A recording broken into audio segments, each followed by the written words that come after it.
Hello, this is Mr. Choco Guy in Japan and welcome to my channel. Today we're going to talk about 5 tips on how to budget your money and your luggage before going here in Japan. Stay tuned. So I know you're probably going through a struggle of anxiety before coming here in Japan with all those paperworks, visas, and all the waiting time. And finally, andito ka na sa Japan. But you wonder, how much should I bring and how should I manage my luggage of coming here in Japan? Kasi wala kang alam. No one teaches you. So, this video is gonna help you. Let's go on with our tips. First tip, right on the bat, we're going to talk about money. How much money should I bring? So I recommend 50,000 peso. So 50,000 peso na yan, you can live an abundant life for 2 months, or if you're good in saving, at least 3 months. So you don't need to bring a lot of anything here from the Philippines to Japan because that 50,000 can get you live here. However, if you cannot make 50,000 peso on time before going to Japan, because that's most likely the case, I recommend you to bring a lot of food. And what kind of food? Sardines, noodles, sardines. The sardines must not be on the can, but on the sachet. And you can also buy stuff from the can. Make sure na maliliit lang sila because that will make you save. And remember, food in Japan is so expensive. One meal costs you around 300 or 400 peso. So if you can save by eating sardines, buying noodles from the Philippines, it's okay. It's okay to live a poor life on the first to 3 months in Japan. Kasi po, yan ang pinakamahirap na stages so far.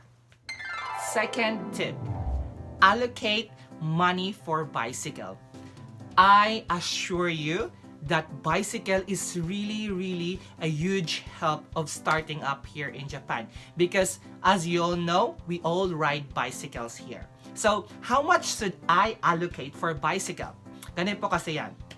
First, if you want something new, you should allocate at least 10,000 yen or at least 10 to 15,000 yen. That would be 5,000 to 7,000 peso. But if you want something older or at least not really expensive one, you can go by 8,000 yen or 9,000 yen. That would be 3 to 4,000 peso. So that amount, you save that amount to buy a bicycle because you will use that to go to your school, to go to supermarket, to go to malls because everything is so close here. But it's gonna take you time because if you're gonna walk, and it's gonna cost you money if you go by bus and by train. Bus and train for one ride costs 150 peso or 100 peso. So you can save so much and you can use it for the whole stay and for the whole year of your being a student.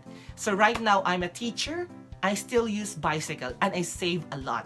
So to be honest, yung nasa-save ko on transportation by bicycle, I get to send that to the Philippines. And I am sending around 20,000 peso. Get that.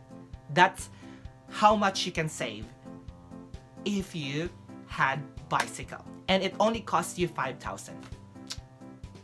Third tip, we're going to talk about luggage. Luggage. Ilan nga ba ang kilos na dapat kong dalhin pag pupunta ako ng Japan? So here is 40 kilos. I recommend bringing 40 kilos kasi nung pumunta ako dito, I'm not perfect but I'm setting myself as an example. Pumunta ako dito with 40 kilos.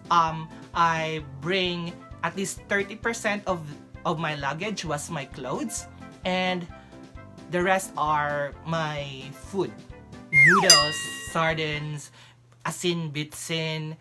I even bring rice But I don't recommend you bringing rice, but maybe bring at least 2 or 3 kilos, I guess. 5 kilos of rice here in Japan worth 500 to 600 peso, and that's like 50 kilos in the Philippines. So yeah, why not? And do not bring fresh food. On your luggage as well, bring your gadgets as much as possible and less clothes. Yung clothes mo yung pang-inner lang. And why we should not bring a lot of clothes of coming here in Japan na expensive man yung clothes, I will give you a tip. That's for number 4. So, number 4. So, sinabi ko, bring less clothes. Kasi, here we have Second Street. Second Street means ukay. And ukay here is also very cheap. Not that cheap, but how to say? Ang ukay-ukay dito parang brand new na sa Philippines, ganun lang. Pero mga expensive brands ang nandito. And you can buy clothes, you can buy really expensive clothes out of like 250 pesos, 300 pesos that if you buy that in the Philippines, that's gonna be 1,000 peso. So there's a lot of like second-hand store, like really branded clothes. So I don't have, like, when I came here, it's in October and it's about to get snow. So I bought a jacket in a second-hand store. So I wore that jacket going to my part-time. So I hang my jacket in my part-time job. So, and then the manager said like, oh, you buy a very expensive jacket because we have the same jacket. That's worth like nimang yen, right? Like nimang yen, that's around 10,000 to 15,000 peso in the Philippines. So, and said like, huh? Nimang? Oh my god.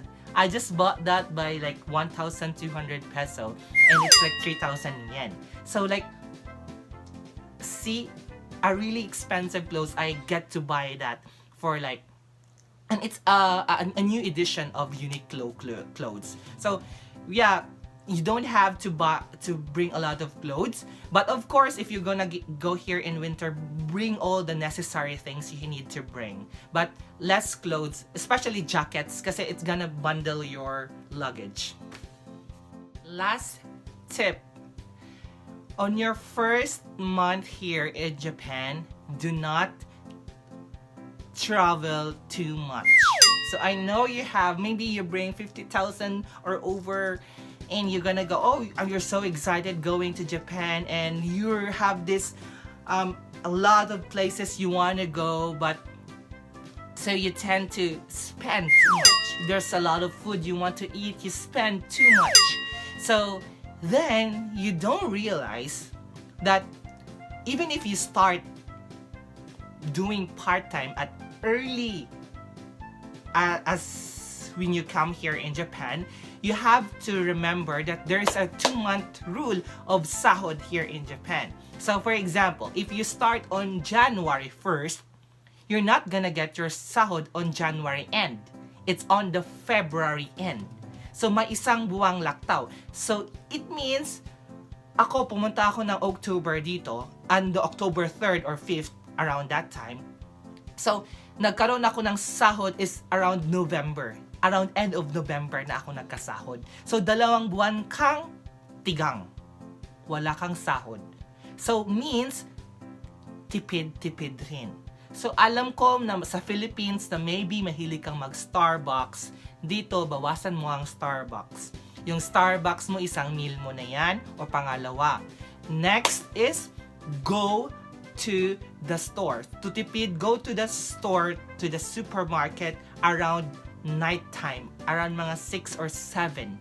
Kasi, before, yung mga maliliit na store, before sila mag-close, ang lalaki ng mga matitipid mo. Like, 50% off. Kasi tatapon niya nila on the next day. Kasi naman wala silang mabenta. So, 50% off or 30% off nila yan.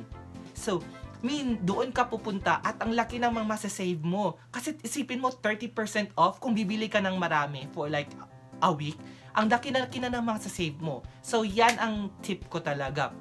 So, I have to end my video here. So guys, like, share, subscribe to my channel. It's Mr. Choco Guy in Japan. And if you're new here, go to my account and watch my videos. I teach visa, work, anything about Japan, and also have travel videos. Alam ko, people less watch my travel videos, but tulungan niyo naman ako. Okay, thank you.